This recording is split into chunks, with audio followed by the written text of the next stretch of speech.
revenons sur la situation sécuritaire dans le grand nord du Mali. Une vaste opération de stabilisation d'Infarak et de Tinzaouaten a été lancée il y a de cela quelques jours.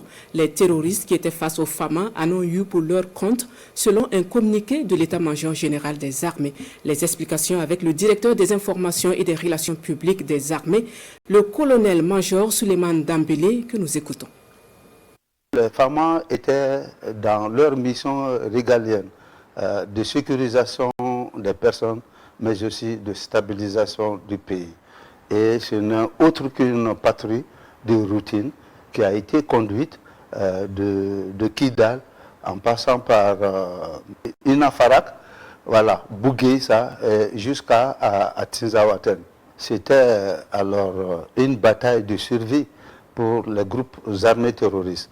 Vous savez, nos forces ont quitté depuis le 19 à Kidal pour converger d'abord vers Inafarak. Et Inafarak, elles ont pris possession de cette localité pour continuer sur Bougueïssa et après Bougueïssa, Tinzaouaten. C'est aux abords de Tinzaouaten alors qu'elles ont reçu les premières attaques terroristes. Et avec cette attaque, alors les terroristes ont été mis en déroute et avec du recul, alors ils ont pu se coaliser, ils ont pu faire un mariage de circonstances en faisant appel aux autres groupes terroristes de la sous-région pour venir les appuyer. Avec la zone très montagneuse, alors on n'est pas à présent arrivé à faire une évaluation de la situation, mais tout ce qu'il faut retenir, c'est qu'il y a eu des pertes en vies humaines et matérielles de part et d'autre. L'opération est en cours. Les Fama ne vont jamais se dénier de leur mission régalienne, qui est de recouvrer l'intégralité du territoire national, mais aussi d'assurer la sécurisation des personnes et de leurs biens. Et les Fama, malgré les vicissitudes, vont combattre jusqu'au dernier souffle. Nous n'allons jamais reculer. Notre mission, c'est d'assurer la sécurisation, la libre circulation des personnes et des biens, mais aussi de stabiliser ce pays. Les forces armées maliennes sont aujourd'hui seules à faire face à cette cohorte de terroristes et disons à cette cohorte de terroristes internationaux qui sont sur notre territoire et qui ne veulent pas que les femmes aillent jusqu'au bout de leur mission. C'est la guerre informationnelle, c'est la guerre communicationnelle que notre pays subit, que les forces armées maliennes subissent depuis des années. Et il faudrait bien que la population comprenne que ce que ces forces, ce que ces médias qui sont en train de dénigrer nos forces, qui sont en train de porter l'opprobre sur nos forces, que la population malienne sache que c'est des tentatives de déstabilisation de notre pays.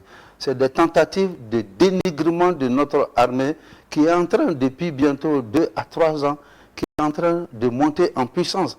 Alors si pendant 10 ans, les forces internationales, ce que les forces internationales n'ont pas pu faire au Mali, et que pendant 2 ans, les forces armées maliennes sont en train d'abattre ce travail titanesque sur le terrain, il va de soi qu'il y ait des gens pour remettre en cause tout ce que les forces armées maliennes sont en train de faire aujourd'hui.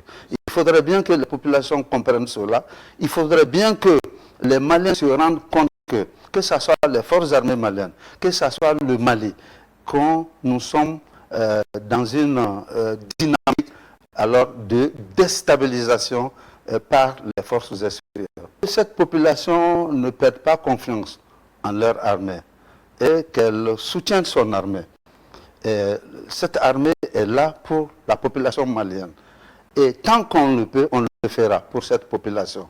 Et c'est de notre ressort de sauvegarder ces populations, c'est de notre mission de sécuriser cette population et on le fera jusqu'à notre dernier souffle. Depuis que les opérations ont commencé, les populations ne cessent d'informer les forces armées maliennes sur les mouvements des forces terroristes, sur leur sanctuaire, mais aussi sur leur logistique, leur point de ravitaillement. Et c'est en cela que les forces armées maliennes se sont engagées à lutter contre les forces obscurantistes jusqu'à leur dernier retranchement.